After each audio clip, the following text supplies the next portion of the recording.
100th birthday. Oh, yeah! Slow down, Peter! You're going too fast! Why should I, Tinkerbell? It's my birthday! Peter Pan! 100 years old! I'm surprised you can fly at all! No one's better than me, and my life story is the best story of all time. Whoa! Whee! Yahoo! Catch me if you can, Tink! I think everybody has a little bit of Peter Pan inside them. Everybody wants to be 6 years old sometimes and stay in their pyjamas till noon and just hang out with their friends. It's really, truly a work of pure genius. It's absolutely a masterpiece. I remember feeling incredibly envious of the fact that the children could fly. Really, it's a love story. It's a great love story. I was admired and wanted to be Captain Hook ever since I was 8 years old. Peter Pan is the greatest story of all time. Happy birthday, Peter Pan!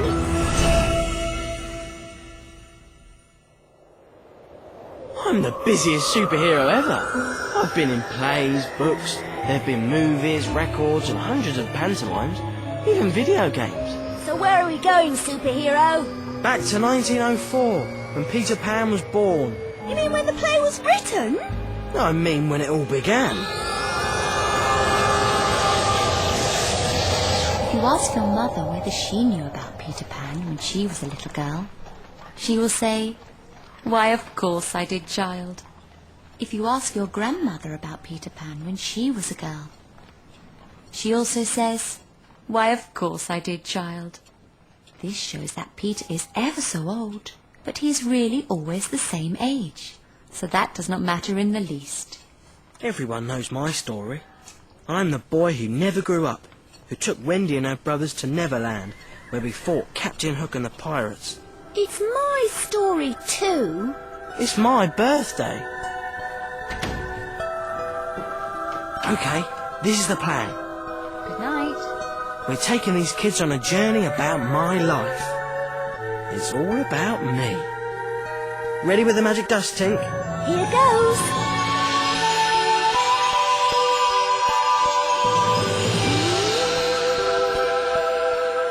My life story started with one man, Sir James Matthew Barrie. J.M. Barrie to his friends. Who's he? A really famous writer who wrote a groundbreaking play all about me. I call him the Inky Man, because he wrote his books and plays in pen and ink. No computers in those days. So, what's with the dog? The Inky Man used to walk him every day in Kensington Gardens. He didn't have any kids of his own, so he talked to the ones he met in the park. That's how he met George and Jack Llewellyn-Davies. And they changed Inky's life forever. Without them, Tink, I would never have been born. You see, every day George and Jack's nanny took them to the gardens with their baby brother Peter. And they caught Barry's eye, and of course he was always intrigued by children, always related far better to children than to most grown-ups. And they gradually made great friends. Inky could make his eyebrows wriggle. And even got his dog to do tricks. I've never liked dogs myself. But George and Jack thought Inky and the dog were great. That sounds pretty weird. Not in those days, Tink. George and Jack loved listening to Inky's fantastic stories.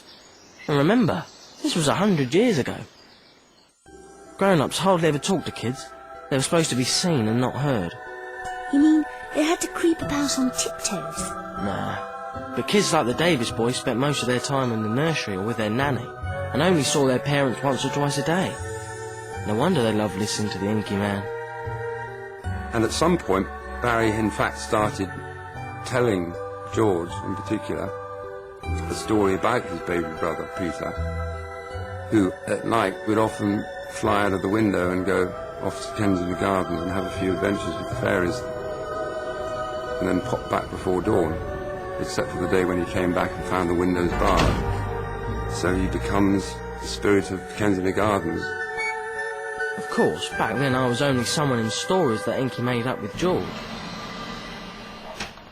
Thing is, the Inky Man had never actually met Peter and George's mum and dad. At that time, you couldn't be a proper friend of the family without being formally introduced by another grown-up. So what did he do?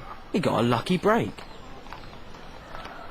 One evening, Barry was at a dinner party and he found himself sitting next to a lady who he thought was the most enchanting lady he'd ever seen. And he was rather intrigued by the way she was secreting after-dinner sweets in her handbag. And he asked her who they were for, and she said, for Peter. And he said, a dog? A boy, she said. And then gradually the penny dropped, and these were the children that he'd already met. And from that point on, all their lives changed. It was their mum, Sylvia, that he'd met. She and the Inky Man hit it off immediately. She's fascinated by him, in the same way as the boys are fascinated by him. And that's, I think, the kind of wonderful undercurrent of this story, is that they're so magnetically drawn to this man. And not because he does anything, not because he entices them in, just by being who he is, you know, and sort of welcoming them into his kind of fantastical world in the way that he does. He was someone who observed a family and wanted to be part of it. I don't know if you ever experienced that, but I have. You know, you see a group of kids having a lot of fun and you want to be part of their world. Anyway, little by little, Inky got more and more involved with the Davis family life. He was always telling the boys how wonderful they were. And of course, all mums like that. Last one in bed for Hairy Toad! I won't go to bed! I won't!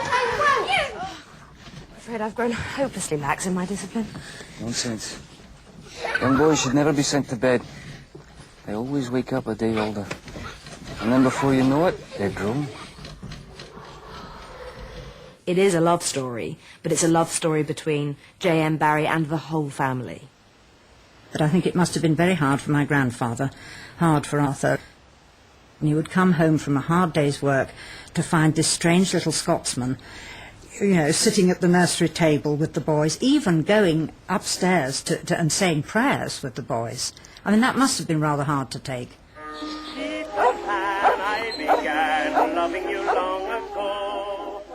Inky went on lots of holidays with them. The seaside, fishing, and they got to play really good games. Inky took lots of photos. Even the dog joined in. What did you say? What are you doing, son? Are you giggling? On my ship? Giggling? But for Inky, it wasn't just a game. All the time he was jotting down ideas for a book called The Little White Bird. And one chapter's all about me. And how I arrived in Kensington Gardens. That's where I got my name in print for the first time. The book immediately became a bestseller and made Kensington Gardens so famous that Inky even got his own key.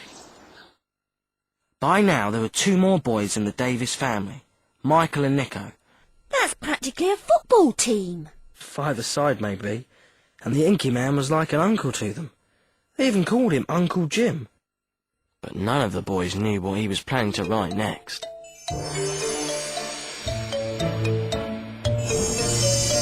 In October 1903, Barrie started a new set of notes, simply called Fairy Play, where I think it's note 14 is suddenly Peter Pan. I was in a play all of my own, Peter Pan, The boy who wouldn't grow up. and ruled the kingdom of Neverland. I made Peter by rubbing the 5 of you violently together, as savages with 2 sticks produce a flame. That is all Peter is. The spark I got from you.